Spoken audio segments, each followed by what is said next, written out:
나는 왜 이렇게 돌아가는 것 같고, 왜 나는 남들은 평탄한 길이고 나는 왜 가시밭길 가는 건가 이러는데 그것이 지름길인 줄 믿으시기 바랍니다.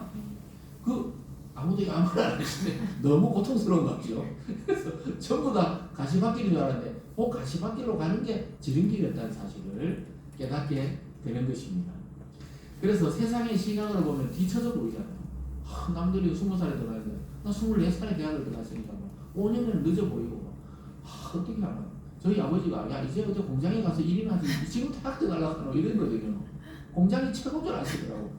아니면 형을 따라 막 공무원 시험을 치지 이러는데 그 당시에는 공무원을 별로 안 쳐줬거든요. 지금은 막 공무원 하면 시험 치려는 거 들어가기도 어렵지만은 그럼 막 기술을 배우든지 아니면 막 운전배가 택시라도 운전하든지 막 어른들이 이제 걱정이 되잖아요. 막 군대도 갔다 왔는데 직업도 없는 것 같고. 근데 막 대학을 가야 되겠다. 왜냐 제가 군대에서 다쳐서 병원에 있을 때 각성을 했거든. 각성이라는 게 뭐냐? 이래 살아서는 안 되겠다. 이런 걸 생각했단 말이에요. 왜냐 사람이 잘못하면 순식간에 죽는구나. 그때 깨달았어요. 그래서 내가 공부도 해야 되고 책도 읽어야 되겠다. 이렇게 하면서 도전을 한 거거든요. 이 사람이 바뀌어버리는 거예요. 근데 부모들 볼 때는 뭐 똑같잖아요. 내가 바뀐 거지. 겉을 보면 똑같으니까 막 걱정되니까 막 공장을 가야 된다. 대시를 몰아야 된다. 공무원 준비를 해야 된다. 저는 대학을 가야 되겠다. 이렇게 그러니까 엄청 늦어 보이잖아요. 근데 좀 지나고 보니까 하나님이 계획이 있는 거예요.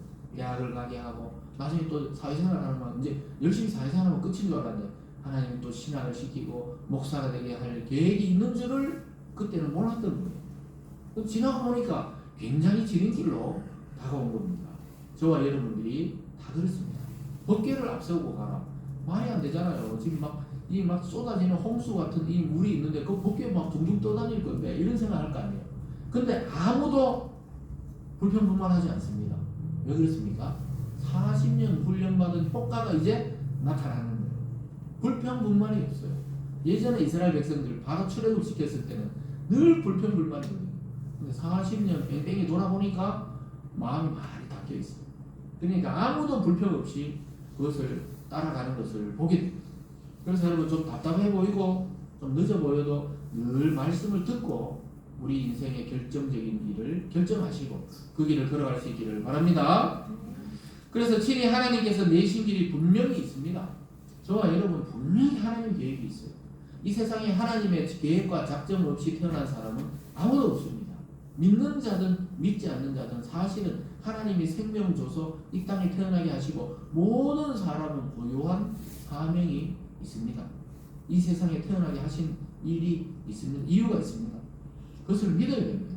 그래서 우리가 말씀을 듣고 출발해야 되잖아요. 그래서 기독교는 이 주일이 제일 먼저 와 있잖아요. 달력을 보면 주일, 월, 화, 수, 목, 금, 토, 토요일이 마지막 날이거든요. 근데 보통 일반 달력이 보면 월, 화, 수, 목, 금, 토, 일 이렇게 돼 있잖아요. 그거 이제 일요일날 쉰다 이런데 우리 쉬는 날이 아니에요. 일요일이 제일 앞에 와 있죠. 그래서 교회 달력들 보면 좀 빨간 날이 제일 앞에 있죠. 무슨 말인지 아시겠죠? 그래서 우리는 첫날이에요. 오늘 한 주의 첫날이란 말이에요. 첫날 뭐 합니까? 예배 드리고 말씀 듣고 내가 어디로 가야 되는지 말씀을 통해 잘라낼 건 잘라내고 건너갈 건 건너가고 이걸 듣는 날이 바로 주일입니다. 그래서 한 주일 예배를 만약에 안 드리고 한 주를 산다. 그럼 방향성 없이 그 전주의 말씀으로 한 주를 사는 거예요. 물론 매일매일 우리가 묵상을 통해 또 길을 찾지만은 그래서 굉장히 중요한 날입니다. 그래서 차로 보자면은 기름을 가득 채워서 출발하는 날이에요. 세상에는 어떻게 해요? 기름 다 쓰고 이제 마지막 날 채우는데 우리는 가득 채워가지고 한 주를 사는 거예요. 그러니까 완전 다른 거예요. 저와 여러분은 한 주를 어떻게 살아야 되는지 이미 지혜를 받고 출발하는 겁니다. 이번 한 주는 어떻게 해요?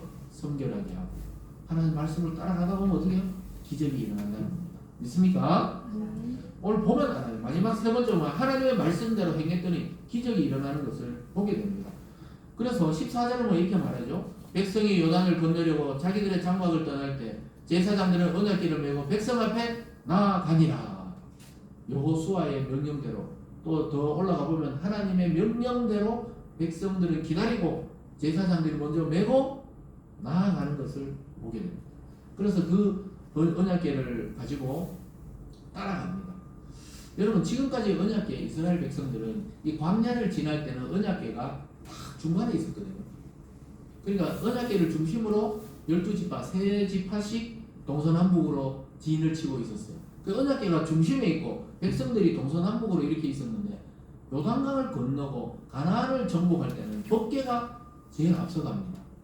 이게 뭐죠? 이게 행진할 때와 전쟁할 때 다른 거예요. 그냥 우리가 일상을 할 때는 하나님 말씀이 중심에 있으면서 모이지만은 전쟁하고 싸우고 전진해야 될 때는 하나님이 앞서가겠다는 거예요. 그래서 가나안 정복 전쟁의 중심에 누가 있냐? 하나님이 내 전쟁이라는 내 전쟁. 내가 이스라엘 사람들을 정착시키는 의미도 있지만 그 가나안의 죄를 몰아낸다는 의미가 있기 때문에 하나님이 건너가고 전쟁을 할 때는 법궤가 앞서갑니다. 여리고를 할 때 나중에 보세요. 여리고 때도 제사장들과 법궤가 먼저 지나가고 그 다음 백성들이 따라가서 한 바퀴 돌고 이런 방식을 하는 거예요. 그 성경을 자세히 보면은 이런 비밀들을 알 수가 있어요. 그러니까 그냥 법궤를 중심으로 그냥 광야에서 모여서 진을 칠 때 그냥 중심에 있었지만 전진해야 될 때는 말씀이 공격 무기가 되는 겁니다. 그래서 여러분들이 사탄하고 싸울 때는 말씀으로 딱 싸워야 사탄이 그냥 화살을 맞고 칼을 맞고 물러가지 그냥 내 힘으로 싸워서는 안 돼요. 다 말씀으로, 말씀이 불이잖아요. 말씀으로 공격을 해야 되는 것입니다. 예수님도 사탄아 내 뒤로 물러가라. 베드로 보고 꾸짖지만 베드로 속에 사탄이 들어가기 때문에 뒤로 물러가라는 거잖아요. 그래서 그 당시는 어떠냐? 행진을 할 때는 법궤를 앞세워 가야 돼요. 그래서 여러분들 하나님 말씀을 앞세워서 따라가다 보면은 하나님의 일이 이루어집니다. 여러분을 통해서. 물이 어느 정도 넘쳤냐? 15절 앞에 보면요. 요단이 곡식 거두는 시기에는 항상 언덕에 넘치더라. 아까 제가 초반에 설명했죠. 요단강이 곡식을 거두는 시기에는 눈이 녹아서 막 강으로 흘러 들어가지고 또 비도 같이 오기 때문에 완전히 넘쳐가지고 완전히 우기였기 때문에 건널 수가 없어요. 보통 사람들은. 완전 특수훈련을 바다에 건널까 말까 하는데 요단강이 항상 물이 넘치는 강이 아니고 오늘 이 사람들이 건너야 될 때 강물이 언덕에 넘쳐 흐를 만큼 많이 흘러가는 때였습니다. 여러분 그 사람은 어떤 생각 들겠어요? 이스라엘 백성들이 그걸 보면서 제가 인천대교를 막 비바람 칠 때 봉고차를 교회 봉고를 몰고 운전할 때는 무섭더라고요. 사실 제 차만 그런 게 아니고 모든 차들이 쌍깜빡이 켜고 막 그럼 눈보라 칠 때도 또 건너가 봤거든요. 그러면 그 정말 21km나 되는 그 바다 위만 한 12km 건너야 되거든요. 말이 12km지 막 한참 가야 되거든요. 근데 막 이 바람이 느껴져요. 휘청휘청해요. 전부 막 저속으로 막 깜빡이 켜고 가는데도 이 바다에 혹시 뭐 떨어지고 이런 건 아니겠지 이런 생각이 드는데 지금 백성들은 막 물이 넘쳐 흐르는데 그 언덕으로 그 강물을 보면서 하필 하나님이 막 그냥 건기 때 건너나 하지 우기 때 비도 많이 오고 막 눈도 녹아내리는 이때 건너나 하노 이런 생각을 안 했겠습니까? 했죠. 성경이 기록 안 하고 있지만 전부 다 막 의심하는 생각도 했을 거예요. 그런데 입 밖으로 의심을 말하는 사람은 아무도 없었어요. 우리 못 건넨다. 다시 돌아가자. 이렇게 말했던 사람이 없어요. 요게 광야를 40년 지낸 훈련받은 백성들의 상태였습니다. 여러분 그래서 40년간 훈련받았다는 것은 이렇게 다릅니다. 저와 여러분이 세월을 가면서 왜 신앙이 자꾸 성숙하고 또 웬만한 일에는 흔들리지 않나요? 그 어른들은 감정이 없어서 그런다 이렇게 생각하는데 그게 아니에요. 어른들은 살아오면서 참 이 일 겪고 저 일 겪고 어려운 일을 많이 겪었기 때문에 웬만한 일에는 크게 흔들리지 않는 것이지 감정이 없는 게 아니에요. 근데 애들은 어떻게 해요? 조그만 일에도 막 까르르 했다가 또 조금 하려면 눈물을 뚝뚝뚝 흘렸다가 또 조금 칭찬하고 까르르 했다가 애들은 그렇잖아요. 근데 어른들은 많은 일을 겪어왔기 때문에 웬만한 일에는 안 흔들린단 말이에요. 대통령이 또 감옥 갔구나 이런 생각해요. 왜냐 6.25도 겪고 막 나라 망한 것도 보고 막 또 뭡니까 또 막 이 박정희 대통령이 막 총 맞은 것도 보고 이랬기 때문에 우리나라가 원래 편안한 날이 없었지 이 정도로 생각하는 거지 그냥. 근데 우리는 뭐 어떻게 돼요? 우리보다 더 젊은 사람들은 막 어떻게 해야 되노 또 이게 막 이런 걱정을 하잖아요. 근데 살아보면 다 지나간다는 거예요. 여러분 40년간 훈련을 받은 사람들 굉장히 중요합니다. 그래서 저와 여러분은 지금도 이 땅에 살다가 천국에 우리 몸무게까지 천국에 지금 천국의 그 삶을 누리지만 완전히 천국 갈 때까지는 훈련 기간이에요. 훈련 기간. 그래서 저와 여러분들도 아마 아침에 기도해놓고도 과연 이루어질까? 이렇게 생각할 때가 많을 겁니다. 그러나 입으로 하나님의 뜻을 불신하는 그런 말을 내뱉지는 마시기 바랍니다. 하나님도 이 일을 못해. 그러다가 어떻게 됐어요? 성문에 있던 그 군인이 발표 죽는 일이 있었잖아요. 그래서 우리가 마음속으로는 기도해놓고도 과연 이것까지는 안 되겠지 이럴 수 있어도 말로 불신하지 마시기 바랍니다. 그래서 오늘 이스라엘은 요단 앞에서 그냥 믿음으로 행해버렸어요. 15절 뒤쪽에 보면 이렇게 말하죠. 괴를 맨 자들이 요단에 이름에 괴를 맨 제사장들이 발이 물가에 잠기자. 물이 막 넘치는데 제사장들도 두려울 거 아니에요. 네? 믿음의 사람들이지만 물이 막 흐르는데 일단 그 강물에 발을 디뎠습니다. 믿음으로 발을 디디니까 어떻게 됐습니까? 16절과 17절을 같이 읽어볼까요? 오늘 보면 16절 17절입니다. 시작. 곧 위에서부터 흘러내리던 물이 그쳐서 사르단에 가까운 매우 멀리 있는 아담 성읍 변두리에 일어나 한 곳에 쌓이고 아라바의 바다의 여매로 향하여 흘러가는 물은 온전히 끊어지매 백성이 여리고 앞으로 바로 건널세. 여호와의 언약궤를 맨 제사장들은 요단 가운데 마른 땅에 굳게 섰고 그 모든 백성이 요단을 건너기를 마칠 때까지 모든 이스라엘이 그 마른 땅으로 건너갔더라. 자, 할렐루야. 하나님의 역사는 대충 하는 게 없어요. 참 홍해 바다 건넜을 때는 믿음이 없는 백성이잖아요. 아직. 그러니까 하나님이 홍해를 쫙 갈라가지고 길을 내놓고 건너라 그러고 이번에는 물이 흐르는데 일단 들어가라는 거예요. 제사장들도 사람인데 어깨에 보통 4명이나 6명이 메고 들어가는데 아니 물이 잠겼다 그러잖아요. 발이 아직까지 물이 안 끊어졌어요.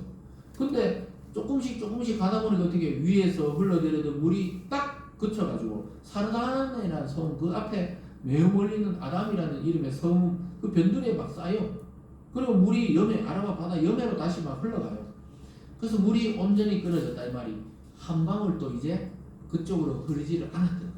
물이 막 다 돌아가고 흘러 넘치고 다른 데로 가는데 땅이 어떻게 됐다 그래요? 질퍽질퍽한 땅을 건넜더라. 이러지 않고 어떻게 해요?